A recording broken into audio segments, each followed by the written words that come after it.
Hi, I'm Alex Cortright, morning show host of WRNR. We're at 9:30 Club, where tonight Broken Bells is sold out. And now we're on the bus with Broken Bells.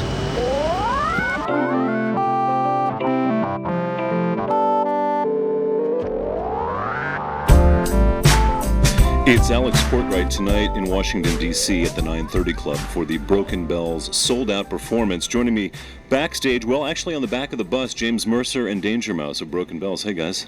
I have to geek out for a moment because I love this album.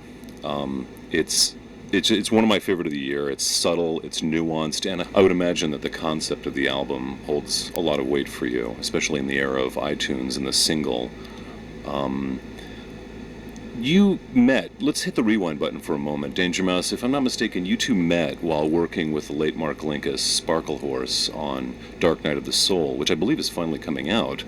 Is that the genesis of Broken Bells? You met, you enjoyed working together, you said, well, let's try something more than what we've done here. No. Me and James and I met about 6 years ago at a festival and overseas, and we just kept up over the years. And then a couple of years ago in 2008, we talked to each other when James was in LA and said, James was looking to do something different than the Shins, and I was looking to do something different than Gnarls. I was still touring at the time, and I said, we thought, why don't we just try to do something? And so we just went in the studio, and 8 months later, after we had already been working for a while, that we did the Dark Night of the Soul, that James's song was on there. I had already started that album. We were already pretty heavily into it, but I had already wanted James on that album. It's just we hadn't been working on Broken Bells yet. So we were about halfway done with the Broken Bells album when we did that song. We kind of just, Mark was in LA as well, and all of us were there, so we stopped and went and recorded it, and then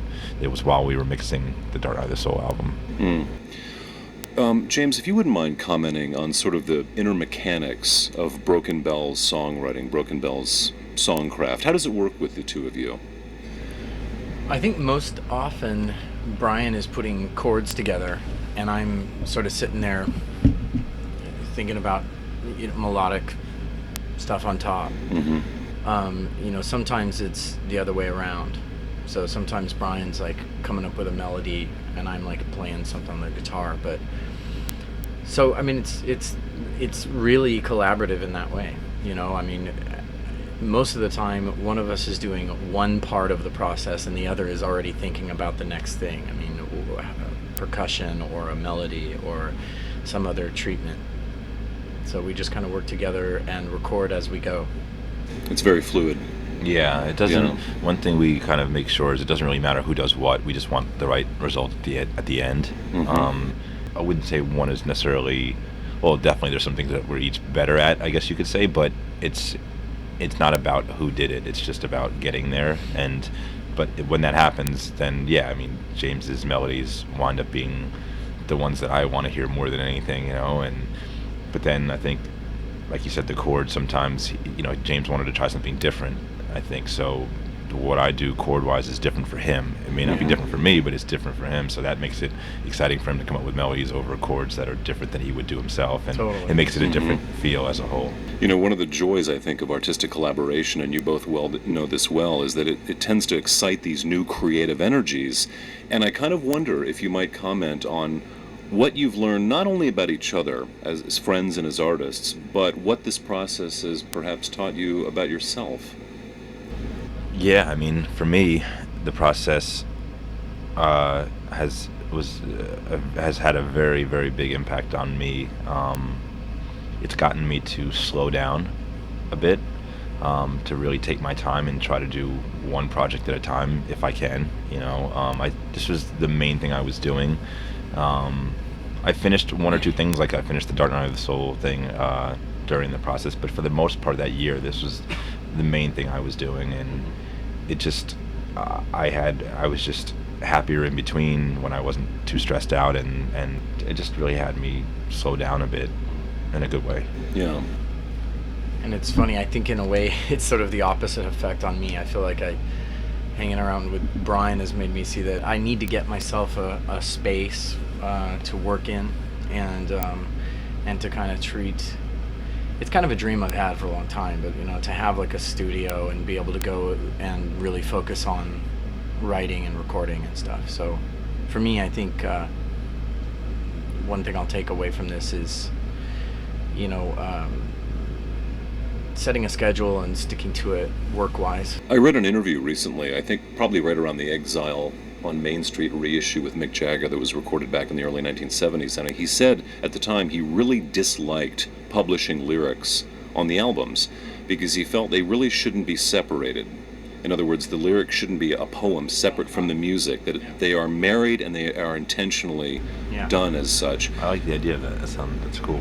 Yeah, and there are no lyrics published, either on your limited set or the CD that's out, or and yet you both write really great lyrics, really evocative and really, meaty lyrics. I'm wondering if you had a similar point of view as perhaps Mick, or... Well, we talked about whether or not to put lyrics and on the CD and stuff, and we decided not to. Yeah, we definitely decided not to do that, and then at the last minute, I kind of gave in.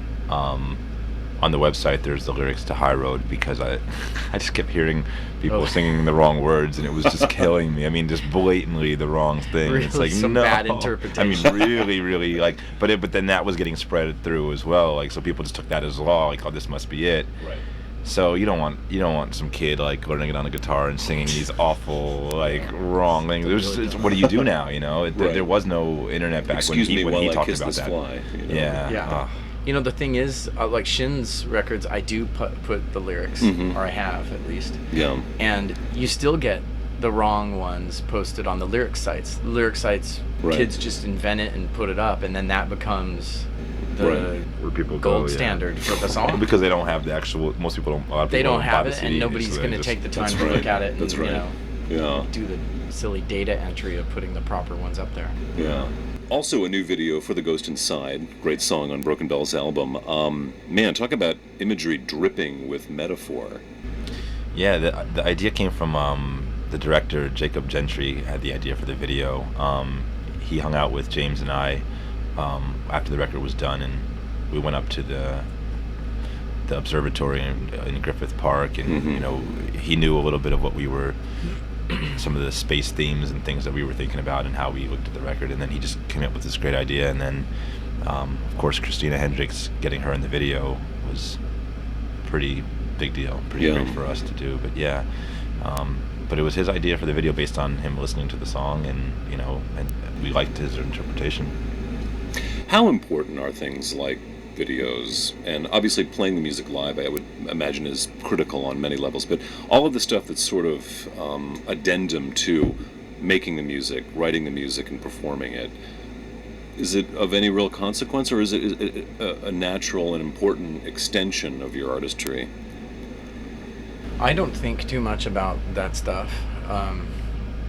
It's fun though. I mean, it's kind of cool to see how other people interpret your song, and to see, like, during the shooting of the Ghost Inside video, just to see how many people come together and make something like that happen it's fun. But it's not something I think about a lot while we're working or anything. Yeah, I mean, after the fact, you're definitely hungry to do something else again, or to extend on it, or create, something else, and anything that helps enhance, more people being able to hear the album. It still winds up being about the album and the songs themselves, any of the extra stuff. So, and I definitely don't think we think about that when we're making the music or anything like that. It's just about that, what people are going to hear, and that's it. Everything else is kind of having a good context for things, so people can have a little bit more of an idea where the album's coming from, maybe. Right. But sometimes you don't want to do too much of that either. Right, because then it becomes a distraction to the songs themselves. Sure, or somebody might have interpreted it one way, and then they see something that makes them go, oh, well, I thought it was this. And... Right. James Mercer, Danger Mouse, thank you so much, not only for a great album, but for spending a few minutes with WRNR today. Thank you. No problem. Thank you.